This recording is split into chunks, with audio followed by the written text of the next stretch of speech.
Bonjour la team et bienvenue sur Jeux Conseil. Et voici une vidéo sur un début de partie pour 1944 Race to the Rhine en configuration pour 3 personnes. La mise en place est identique à celle de la première vidéo, disponible en lien. Un marqueur contrôle de chaque général a été placé au hasard sur la piste de l'ordre du tour. Ce sera Monty premier en rouge, suivi de Brad en blanc et en dernier Patton en bleu. Et c'est le premier tour de jeu.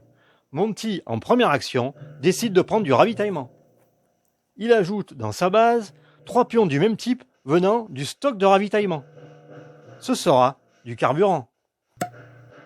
Comme son corps d'armée est présent sur la base, il peut placer le carburant directement sur la carte. Il décide de tous les placer. En deuxième action, Monty réalise un mouvement de corps d'armée. Ce sera la 30e BR qui doit d'abord consommer un carburant. Le carburant est enlevé de la carte et bien sûr, il va dans la réserve et non pas dans le stock. Il avance sur la ville de Vernon et doit piocher une carte progression de son paquet. Il s'agit de la carte Vive la Libération qui lui fait gagner une nourriture qu'il place sur sa carte corps d'armée.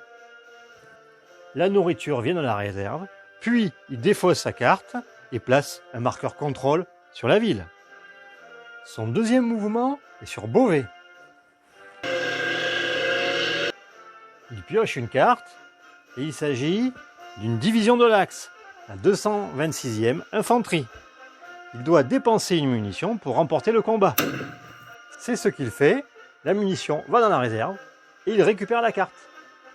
Il place bien sûr son marqueur contrôle sur la ville et il doit dépenser un carburant comme indiqué ici pour pouvoir continuer son mouvement. N'ayant plus de carburant sur sa carte, son action de mouvement se termine. Et c'est la réaction de l'Axe. Monty place le premier marqueur de l'Axe adjacent à une ville noire. Ce sera sur Neustadt. Et c'est à Brad qui décide de prendre du ravitaillement. Comme il manque de munitions sur ses corps d'armée, il ajoute dans sa base 3 pions venant du stock de ravitaillement. En seconde action, il réalise un mouvement avec son 19e US. Pour cela, il doit d'abord consommer un carburant qui est mis dans la réserve et il avance sur Méru. Il pioche une carte progression de son paquet. Il s'agit de stock capturé qui lui fait gagner une munition.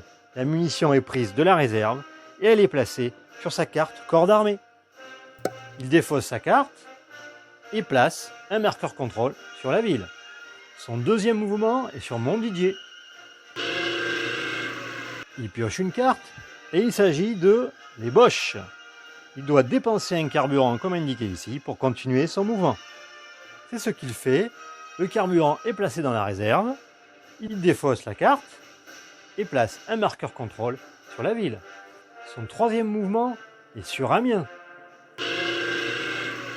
Il pioche une carte. Il s'agit de Météo qui n'a pas d'effet, sauf si vous jouez avec la règle optionnelle. Il défausse la carte et il place un marqueur contrôle sur la ville. Attention, il s'agit d'une ville à objectif. Il gagne une médaille de la réserve. Bien joué Brad pour la médaille. Juste à temps avant que Monty tente de la récupérer. Et c'est la réaction de l'Axe.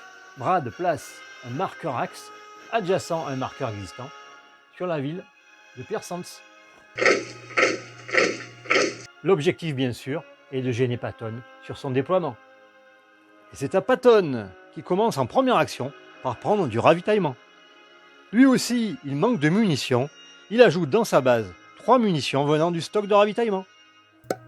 Et en deuxième action, il refait prendre du ravitaillement, car il a vraiment besoin de munitions. Et c'est la réaction de l'Axe. Patton décide de mettre un marqueur de l'Axe sur Aachen. C'est le deuxième tour de jeu. Monty, en première action, décide de faire avancer son premier BR. Pour cela, il consomme un carburant qui est mis dans la réserve.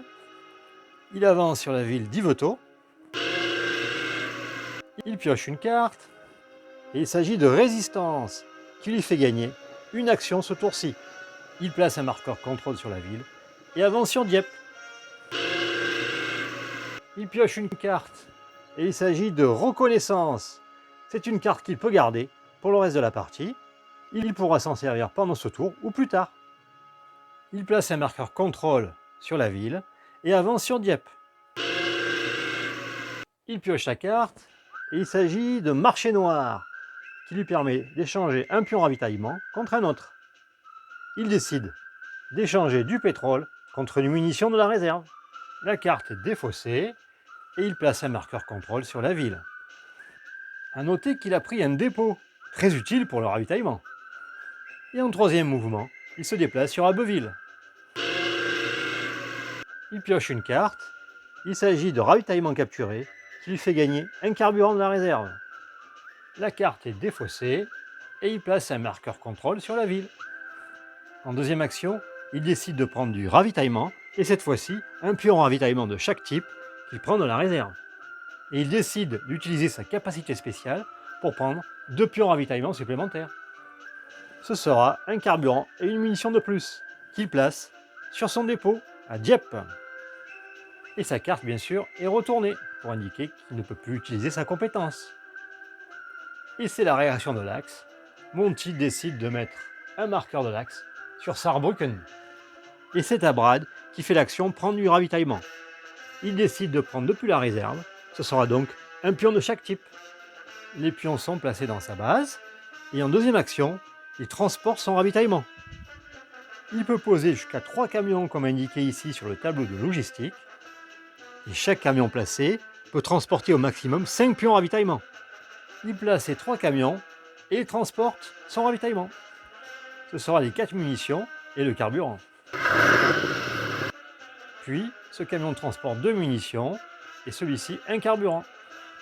Les munitions sont placées sur les cartes corps d'armée correspondantes et le carburant, lui, reste sur la ville. Et c'est la réaction de l'axe. Brad décide de mettre un marqueur sur Lochheim. Et c'est à Patton qui réalise lui aussi l'action de transport de ravitaillement. Il ne peut poser que 2 camions comme indiqué ici. Il transporte 5 munitions jusque dans la ville de Sens. Puis il réalise une deuxième action de transport de ravitaillement en plaçant 2 camions. Il transporte d'abord les 5 munitions sur la ville de la 20e US, puis 2 autres munitions sur la ville de la 12e US. Et les munitions sont placées sur les cartes corps d'armée. A noter qu'il n'y a plus de place disponible sur les cartes corps d'armée. Cette munition reste donc dans cette ville. Et c'est la réaction de l'axe. Patton place un marqueur sur Maastricht. Et c'est le début du troisième tour. Monty décide en première action d'utiliser l'action appui aérien. Il regarde la prochaine carte des forces de l'axe. Il s'agit de la 265e division d'infanterie qui demande 2 munitions et pour continuer son mouvement, un pétrole.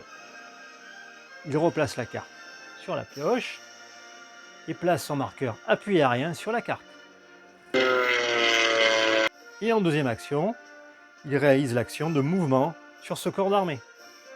Il s'agit de la première BR qui doit d'abord consommer un carburant qui va dans la réserve. Le corps d'armée avance sur Montreuil-sur-Mer. Il pioche une carte en arrivant dans la ville. Il s'agit d'une carte météo, pas d'effet. La carte est simplement défaussée. Il place un marqueur contrôle sur la ville et il avance sur Boulogne-sur-Mer. Il rentre dans une ville fortifiée, ce qui nécessite de consommer un pion munitions, comme indiqué ici. Il s'agit d'une ville avec un drapeau, ce qui implique de piocher une carte dans les forces de l'axe. Il faut 2 munitions et son appui aérien lui en apporte une, plus une de sa carte de corps d'armée. La division est donc vaincue. Mais pour continuer son mouvement, le corps d'armée doit dépenser un carburant supplémentaire. Il décide de ne pas dépenser de carburant. La carte est gardée et son appui aérien est replacé. Et c'est la réaction de l'axe. Monty continue à placer un marqueur du côté de Patton. Ce sera sur Thionville. Et c'est à Brad qui en première action décide de déplacer la 5e US. Il dépense un carburant pour commencer. Il avance sur Senlis. Et il pioche une carte. Il s'agit de résistance qui lui donne une action de plus ce tour-ci. Il place un marqueur contrôle et décide d'avancer sur Compiègne. Il pioche une carte. Il s'agit de la 89e division d'infanterie qui demande une munition pour être combattue. Il y a un carburant pour continuer à avancer. Il dépense une munition et un carburant. Il place un marqueur contrôle et la carte, bien sûr, est gardée. Et en troisième mouvement, il se déplace sur Saint-Quentin. Il pioche une carte. Il s'agit de ravitaillement capturé qui lui fait gagner un carburant. Et il place un marqueur contrôle sur la ville. En deuxième action, il déplace la 7e US. Il consomme un carburant. Il avance sur Meaux et pioche une carte. Il s'agit d'une carte marché noir. Il décide de ne pas s'en servir et il la défausse. Il place un marqueur de contrôle et avance sur Soissons. Il pioche une carte. Il s'agit de l'ébauche. Il doit défausser un carburant pour continuer à avancer. C'est ce qu'il fait. Il place un marqueur contrôle et il termine son mouvement sur Reims. Il pioche une carte et il s'agit de civil affamé. Pour une nourriture de son corps d'armée, il gagne une médaille. Et c'est ce qu'il fait. A noter que la carte est toujours retirée du jeu, quelle que soit la décision prise. Et il a libéré Reims, qui est une ville objectif, ce qui lui fait gagner une nouvelle médaille. Enfin, il termine son tour en faisant une troisième action, grâce à sa carte résistance. Il décide de prendre du ravitaillement, ce sera 3 carburants qu'il met dans sa base. Et c'est la réaction de l'Axe. Brad décide de placer un marqueur sur Diest. Et c'est à Patton qui, en première action, décide de déplacer la 15e US. Il dépense un carburant, puis se déplace d'abord sur la base d'Orléans, ce qui lui permet de récupérer une munition. Et ensuite, il se déplace sur Montargis et Sens.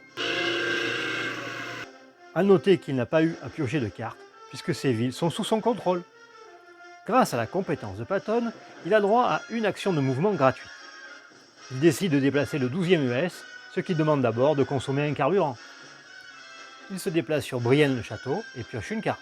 Il s'agit de la carte Résistance, qu'il peut garder en main pour plus tard, c'est ce qu'il décide de faire. Il place un marqueur contrôle et se déplace sur Saint-Dizier. Il pioche une carte, il s'agit d'un stock capturé, il gagne une munition. Il place un marqueur de contrôle et avance sur Commercy. Et il pioche une carte. C'est une carte météo, donc sans effet, la carte est simplement défaussée. Il termine son mouvement en plaçant un marqueur de contrôle. La compétence de Patton est retournée puisqu'elle a été utilisée. Et en dernière action, il décide de prendre de nouveaux camions. Il prend autant de camions qu'indiqué sur le tableau de logistique. Ici, 6. Il a une limite logistique de 9 camions dans sa réserve, mais avec 6 camions plus les 2 déjà présents, il ne la dépasse pas. Comme il n'y a plus de camions dans le stock allié, on résout immédiatement l'interface approvisionnement. Les marqueurs sont déplacés d'un niveau sur le tableau de logistique. Chaque corps d'armée doit consommer une nourriture. Si ce n'est pas possible, le corps d'armée est immobilisé. Mais ici, tous les corps d'armée ont pu se nourrir. Tous les camions sont retirés du plateau et sont placés dans le stock. Comme un général a atteint le niveau 3 de logistique, on rajoute 2 camions supplémentaires, plus 2 camions par général. Le stock de ravitaillement allié est de nouveau rempli. Les cartes avec les capacités utilisées sont retournées face visible. Il n'y a pas de marqueur aérien sur des pioches, sinon il aurait été rendu à son propriétaire. Et c'est la réaction de l'Axe. Patton place un marqueur sur Anvers. Et voilà, ce sera tout pour ce début de partie de 1944 Race to the Rhine. Les corps d'armée de Monty n'ont pas encore beaucoup progressé. Mais il bénéficie de ravitaillements qui vont bien l'aider. Il va tenter de s'appuyer sur les dépôts existants, mais il devra surveiller les forces de l'Axe qui se déplacent dans sa direction. Les 3 corps d'armée de Brad ont bien progressé. Il a même réussi à gagner 3 médailles. Par contre, il manque cruellement de carburant sur ses corps d'armée. Il va donc falloir transporter du ravitaillement de ses bases vers ses corps d'armée. Patton a le corps d'armée le plus avancé sur la carte. De plus, il détient 3 munitions et 2 carburants, mais ce ne sera pas de trop pour affronter les forces de l'Axe. Il devra s'appuyer lui aussi sur les dépôts situés sur les bords de la carte, et il devra déplacer également ses 2 corps d'armée pour éviter de se faire couper ces lignes de ravitaillement par les forces de l'Axe. Mais la route est encore longue pour arriver à traverser la frontière et rentrer en Allemagne. Allez, merci d'avoir suivi cette vidéo et à très bientôt sur Je Conseille.